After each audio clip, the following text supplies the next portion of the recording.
Thank you for taking a moment to learn about changes taking place at Orange Grove. I want to share with you what is happening in our materials recovery facility. But first, if you'll just bear with me, I want to share a brief overview of who we are and what we do. As I hope you know, Orange Grove has successfully served individuals with developmental disabilities for over 63 years. Incorporated as a 501c3 in 1953 and governed by a 25-member volunteer board of directors. Orange Grove takes its mission very seriously. We consistently meet the needs of well over 1,000 individuals and their families in our area. Our mission statement: to recognize, support, and celebrate the qualities of the individuals we serve, was formulated many years ago, but remains our guiding force. We help individuals with significant cognitive disabilities, as well as a host of co-occurring conditions, including significant physical and health challenges, to meet their life goals and become an integral part of their community.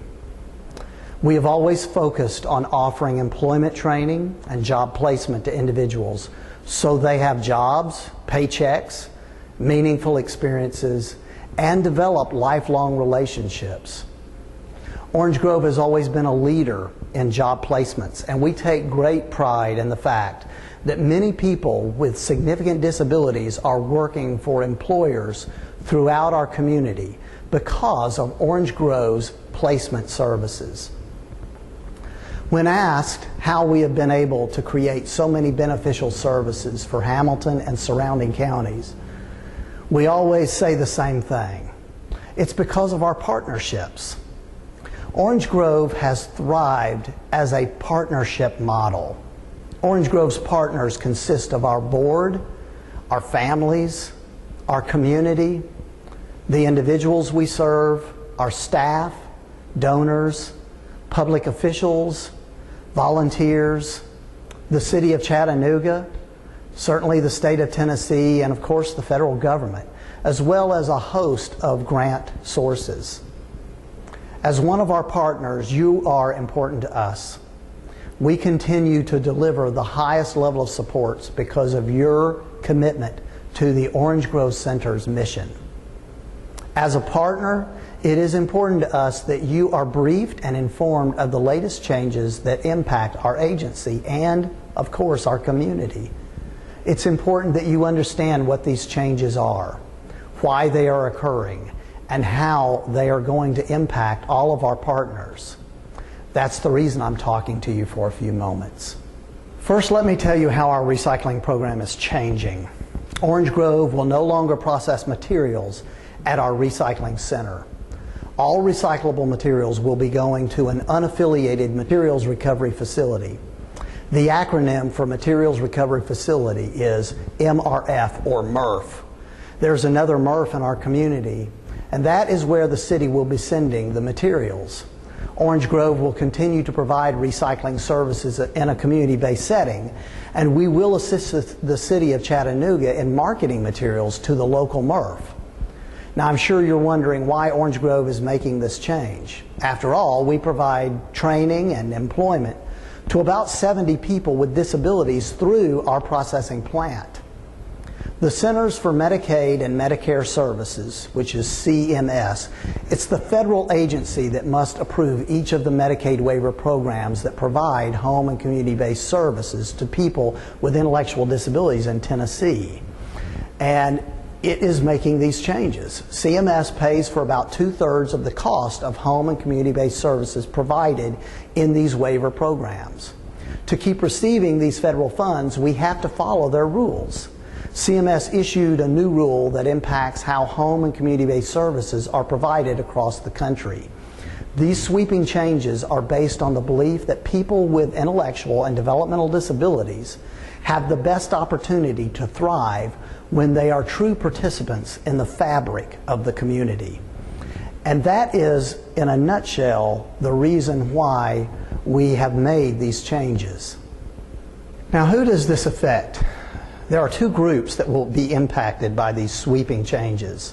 The first is our service recipients. They will be offered new opportunities to obtain competitive employment positions working alongside individuals without disabilities. This will provide opportunities for meeting new people, forming natural relationships, and of course supports, and participating more fully in the community in which they live. These individuals will now work for a company that isn't affiliated with Orange Grove, and they'll be using all of the skills and of course their work ethics that they learned during their careers at the Orange Grove Recycling Center. For those individuals not employed in traditional jobs, there will be opportunities for volunteer work and, of course, other meaningful community activities. One example of how this can work in our community is the lady who we serve even today, who was recognized a couple of years ago by the national government. In fact, the President of the United States came to this area to recognize one of the people we serve for her volunteerism in our community. She volunteered at a nursing home facility and was a greeter and did a fabulous job. And that's just one example of ways that people we serve can be fully involved in their community and actually play a very significant role with another company or business that employs people of all abilities. The second group affected by this change is our staff members. They will receive training and technical assistance to identify and secure new jobs with Orange Grove, where they will help the people we serve in receiving community-based employment and other inclusive opportunities. These staff members will ensure that service recipients receive the needed supports, guidance, and oversight to be truly successful in these community-based activities, working, of course, directly with the people that we serve to ensure that they are exceptionally good at whatever they're doing in our community. Because this new system of supports will require an increased staff to service recipient ratio, Orange Grove will actually need to hire additional staff. So with all of these changes, we will not be downsizing our personnel, just the opposite. What this really means in plain English is that individuals with intellectual and other developmental disabilities will actually be more fully involved in their community and have many more opportunities to volunteer and participate in recreational events and programs. And of course, they're going to be assisted by Orange Grove in finding all of these opportunities for daily inclusion in their communities. These opportunities include competitive employment, volunteer activities, or even just recreational activities. According to the CMS Final Settings Rule for home and community-based services, individuals should not be served in a segregated environment. And what they mean by that is where only individuals with disabilities are served. That is work, volunteer, and or recreational activities. So when they participate in these activities, they must take place in an integrated environment where both people with and without disabilities are included. Orange Grove Center must comply with the new settings rule to continue benefiting from both state and federal funding streams.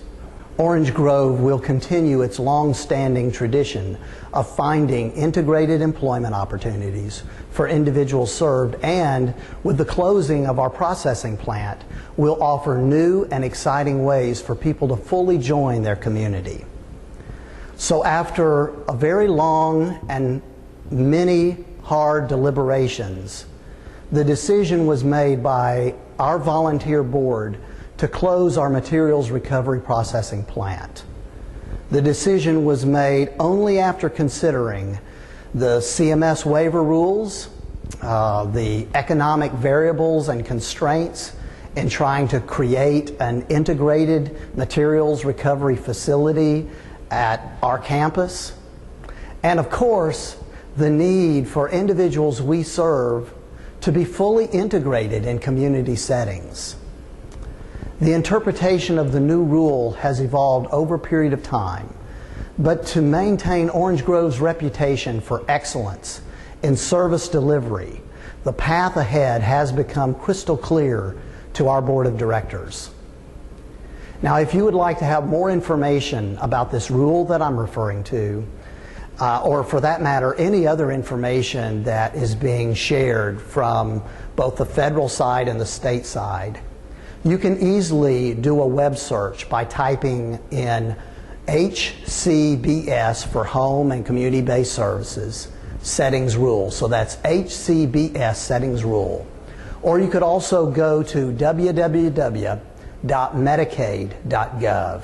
Now, I'm sure you are wondering just when all of these changes will take place. Plans are in place to have a new contract with the City of Chattanooga on July 5th.